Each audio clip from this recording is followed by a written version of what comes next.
Saudações, caros telespectadores da Zambésia Televisão. Está a começar mais uma edição do teu e do nosso programa O Mundo Cristão. Seja bem-vindo e contamos com a sua companhia.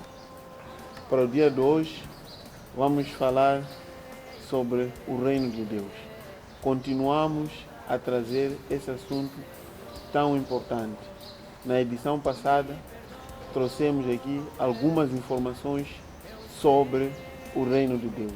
E hoje vamos dar seguimento a este tão importante assunto que Jesus tratou durante a sua estadia aqui na Terra.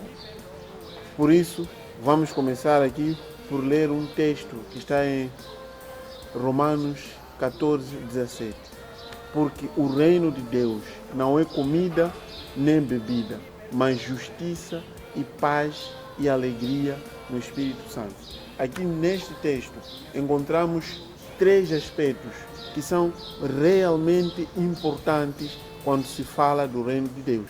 O reino de Deus consiste em justiça, consiste em paz e consiste em alegria. São três aspectos extremamente importantes quando nós tratamos do reino de Deus.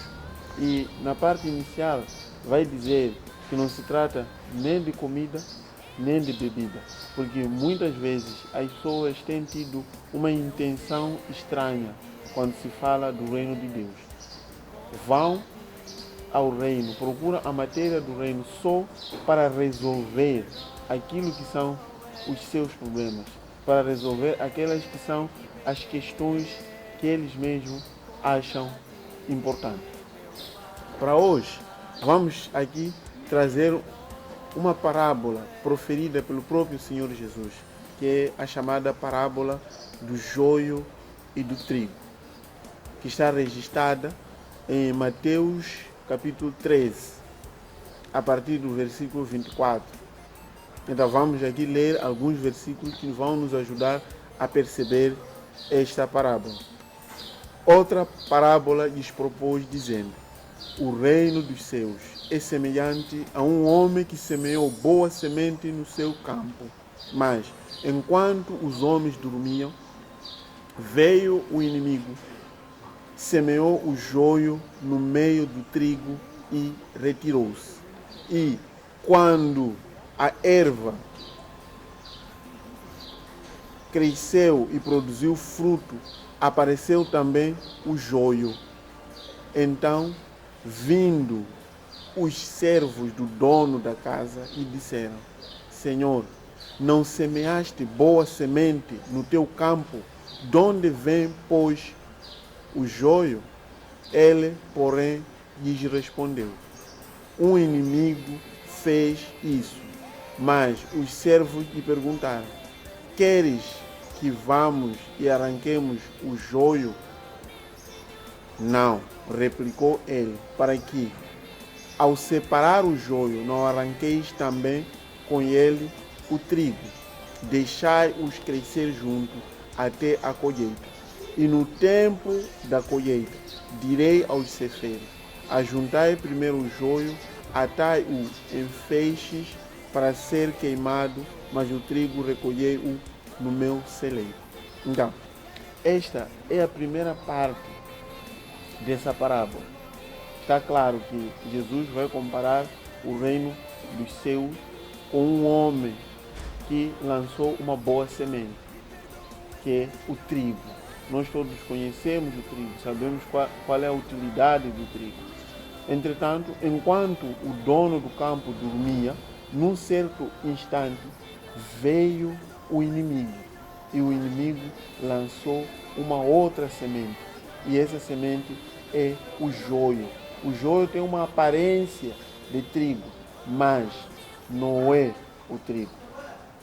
Então, se nós formos aqui a ver, vamos descobrir que o inimigo apareceu para baralhar aquilo que é o plano. Da mesma maneira, com o reino de Deus. Jesus, quando veio, pregou o reino, pregou a justiça e trouxe aquilo que era importante. Mas, por seu turno, o inimigo apareceu e semeou outra semente. Uma semente que não vai ao encontro da realidade.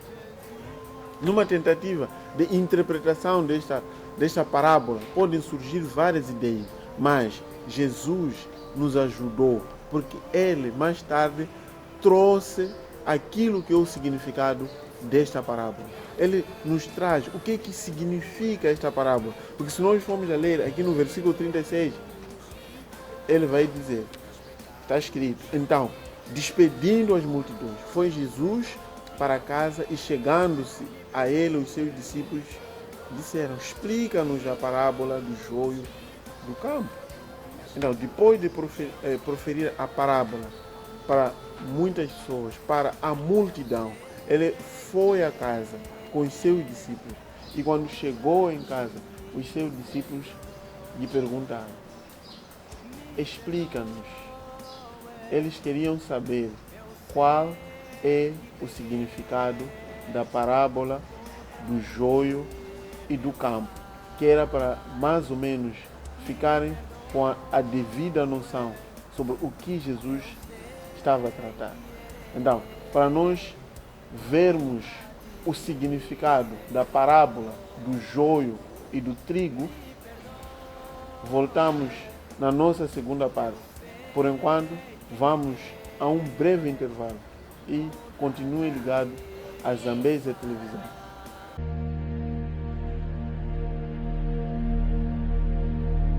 Olá a todos, eu sou a Ragia Ngawamad, apresentadora do programa Saúde e Conhecimento aqui na Zambésia Televisão. Fiquem ligados, subscrevam-se ao nosso canal e ativem o sininho de notificações. Beijo!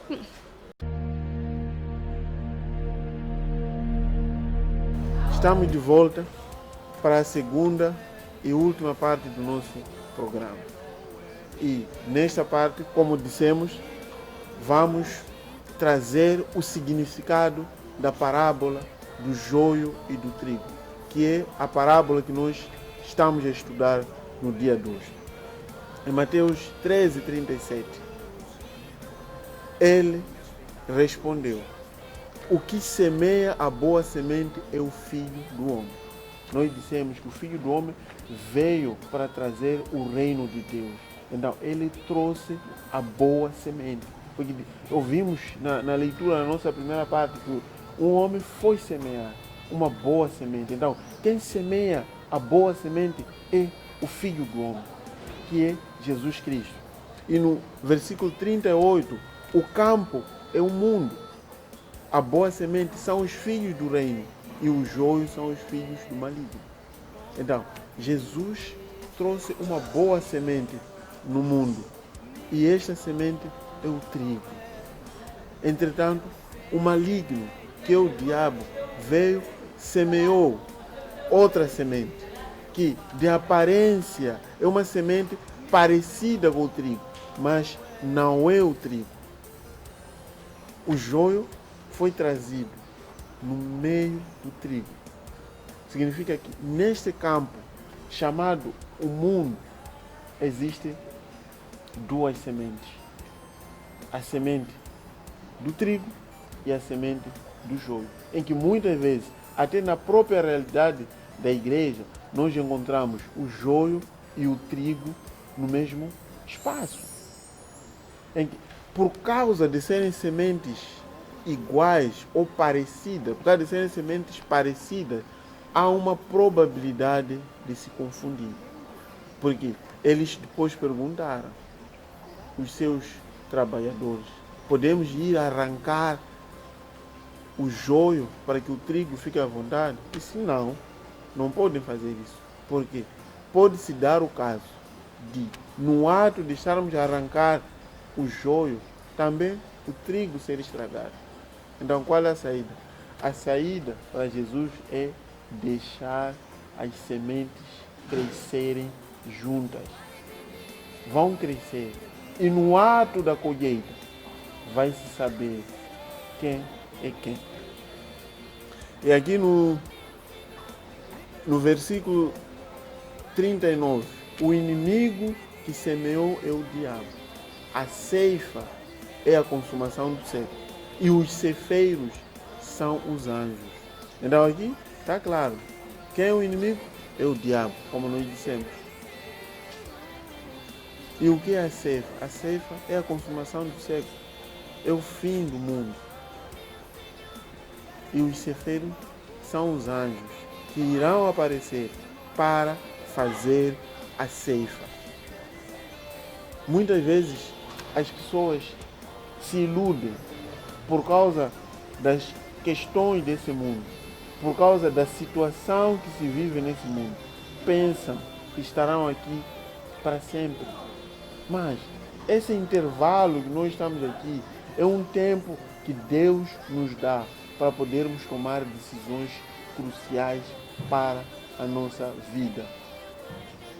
E aqui no versículo 40, pois assim como o joio é colhido e lançado no fogo, assim será a consumação do século.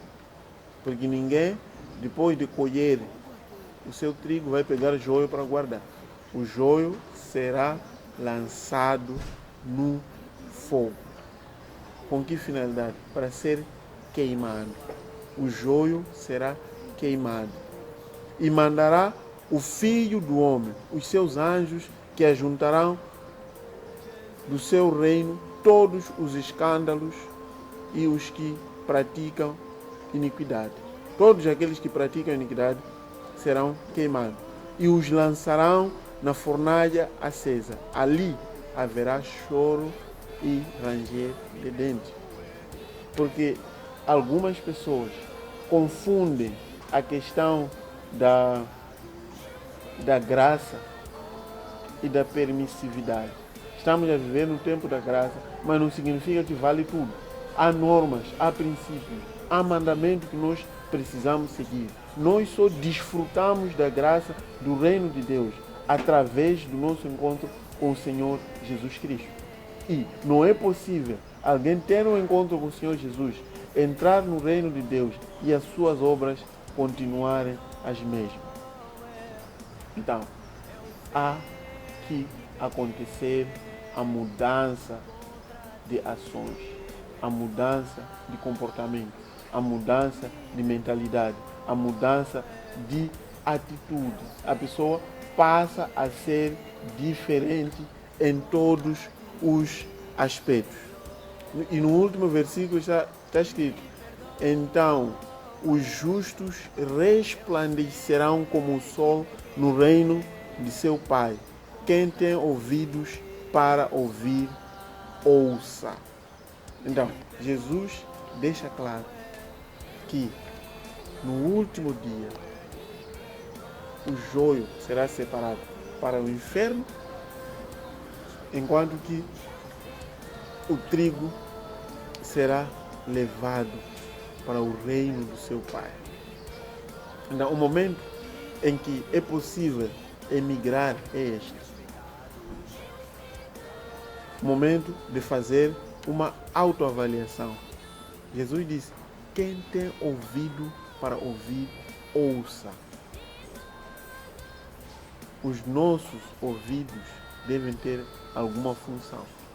Aliás, só dissemos que alguém ouviu quando há mudança de atitude.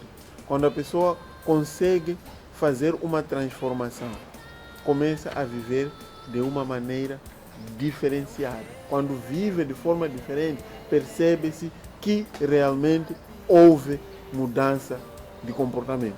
E assim, vamos dizer que ouviu. Então, esta parábola, de uma forma concreta, ela vai ser importantíssima para os dias em que nós vivemos, porque vai ajudar a corrigir algumas expectativas em relação àquilo que é a igreja, em relação àquilo que é o reino de Deus. De acordo com a Bíblia, de acordo com a parábola que foi proferida pelo próprio Senhor Jesus Cristo, dentro do mundo, dentro da igreja, temos o joio e temos o trigo, que estão a crescer juntamente. Por outras palavras, o fato de frequentarmos reuniões, de frequentarmos congregações, não significa que a pessoa esteja salva. A pessoa tem que ter um compromisso com Jesus. Só depois de ter o compromisso com Jesus é que pode-se considerar que a pessoa está salva. Então, por outras palavras, o bem e o mal estão juntos, vão crescer juntos. E nós temos que ter atenção, temos que ter o cuidado de ver o joio e o trigo a crescer juntos. Por mais incrível que pareça, as pessoas podem pensar, podem imaginar que o fulano pertence à congregação XY, mas o seu comportamento não é dos melhores. O que muda a vida de alguém não é a congregação que eu frequento, mas sim é o compromisso que eu tenho com Jesus. Então, pode-se dar o caso de estar a frequentar, enquanto no fundo, penso que estou a enganar as pessoas, enquanto estou a enganar a mim mesmo. Porque se o comportamento não for conveniente, Jesus já disse, deixa crescer, vão crescer juntos. E chegará um dia em que o joio será separado do trigo. E para quem não tiver mudado de comportamento, logicamente que haverá pranto e ranger de dentes. Vai se chorar. E quando nós vamos ver, é uma realidade. Não é o ideal, não é o que se deseja, mas o joio e o trigo, o mal e o bem estarão sempre em convivência. Será um convívio. O joio e o trigo sempre estarão no mesmo sítio, até ao dia que o dono vai decidir separar. E esse dia será na consumação dos séculos. E também devemos estar preparados para encontrar esses dois grupos. Na perspectiva de Jesus, não é o papel dos seres humanos julgar, não é o nosso papel dizer quem está certo e quem está errado. Vai chegar um dia em que cada um receberá um galardão, tendo em conta aquilo que a pessoa fez. Então, se tiver que mudar algo, o tempo de mudança é agora. Então, em vez de se pensar em abandonar os outros, pensar que fulano é mau ou o Y é bom, é momento de cada um refletir em torno desta palavra. De que lado está? Será que é o joio ou é o trigo? Jesus já deixou claro que existe sim o joio, existe sim o trigo. E nessa perspectiva, de acordo com o local onde a pessoa se localiza, de acordo com o que a pessoa é, vai receber o galardão correspondente àquilo que fez. Então, os anjos virão fazer separação. Virão fazer separação. Vai se separar o joio do trigo. E vejam só que a parábola termina de uma forma muito interessante. Quem tem ouvido para ouvir, ouça.